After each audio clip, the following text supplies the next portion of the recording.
5 আগস্টের লং মার্চের মাধ্যমে আন্দোলন চূড়ান্ত পর্যায়ে পৌঁছে যায়।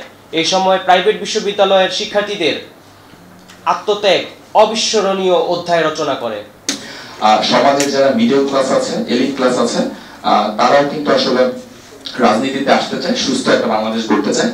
সেই জায়গা থেকে যেহেতু প্রাইভেট ইউনিভার্সিটি স্টুডেন্টরা একটা বড় স্টেক আছে এখানে, আমরা যে প্রপার ওয়েতে তারা যাতে বাংলাদেশ, নতুন যে বাংলাদেশ বিনির্মাণ হবে সেই বাংলাদেশে তারা প্রপার স্টেকটা পায় এবং তারা তাদের মতো করে বাংলাদেশের জন্য সামনের ভবিষ্যৎ বাংলাদেশ গড়তে কাজ করতে পারে, সেটার জন্য আসলে পুনঃ কাজ করবে। প্রাইভেট ইউনিভার্সিটি স্টুডেন্টদেরকে নিয়ে, সাথে সাথে অ্যালুমনাইদেরকে নিয়ে, শুধু রাজনৈতিক না, সামাজিকভাবেও এবং অর্থনৈতিকভাবেও যাতে বাংলাদেশ সমৃদ্ধির দিকে এগিয়ে যেতে পারে সেই প্রচেষ্টাতে আসলে পুনঃ সব সময়ের জন্য থাকবে। তারা তাদের তাজা রক্ত দিয়ে আমাদের ন্যায়ের পথে পরিচালিত করেছেন। আহত সকল সাহসী সংগ্রামীদের দ্রুত আরোগ্য কামনা করছি।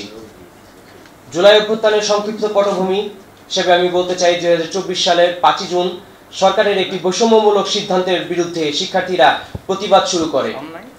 1 জুলাই আন্দোলন আরো বেগবান হয় এবং সারা দেশে ছাত্রদের মধ্যে ব্যাপক সাড়া ফেলে।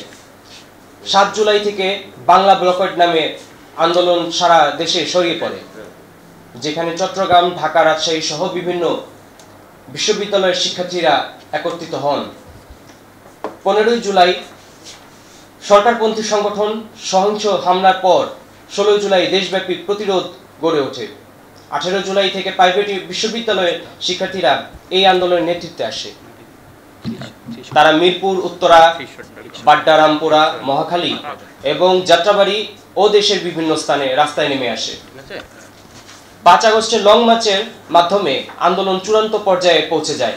এই সময় প্রাইভেট বিশ্ববিদ্যালয়ের শিক্ষার্থীদের আত্মত্যাগ অবিস্মরণীয় অধ্যায় রচনা করে।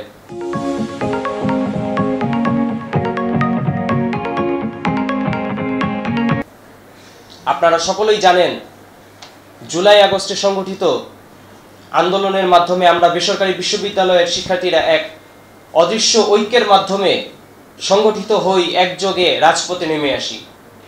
আন্দোলন শেষে আন্দোলনকালীন সময়ের অভিজ্ঞতা থেকে আমরা উপলব্ধি করতে পারি যে আমাদের একটি একক সাংগঠনিক প্ল্যাটফর্ম থাকলে আমরা আরও হয়তো সুবিধাজনক অবস্থায় স্বৈরাচারকে প্রতিহত করতে পারতাম। সেই অভিজ্ঞতার আলোকে আমরা আন্দোলন পরবর্তী সময় থেকে নিজেদের ঐক্যবদ্ধ করতে অনলাইনে জনমত গঠনের চেষ্টা শুরু করি। গত 14 অক্টোবর 2024 সালে ঢাকার অন্তত 15টি বেসরকারি বিশ্ববিদ্যালয়ের ছাত্রদের নিয়ে ঢাকার মিরপুরে একটি আলোচনার সভা অনুষ্ঠিত হয় এবং এর মাধ্যমে আমরা সাংগঠনিক কার্যক্রম বাস্তবে দৃশ্যমান হতে দেখি। অতীতে স্বৈরাচারের বিরুদ্ধে সরকারি বেসরকারি বিশ্ববিদ্যালয়ের ছাত্ররা যেভাবে সরব ভূমিকা রেখেছে, ভবিষ্যতেও দেশে যেন আবারও কোনো দুষ্টচক্রের উদয় না হয় সে ব্যাপারে পুনাব সজাগ থাকবে।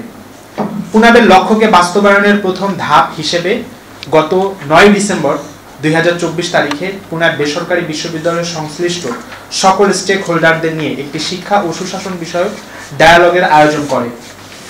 আমাদের প্রতিজ্ঞা, যে কোনো মূল্যে প্রাইভেট বিশ্ববিদ্যালয়ের শহীদদের স্মরণ করে রাখা হবে। আমরা বিশ্বাস করি, যদি ইতিহাস ভুলে যায় বাংলাদেশ, হারিয়ে যাবে আমাদের ন্যায়ের সংগ্রাম।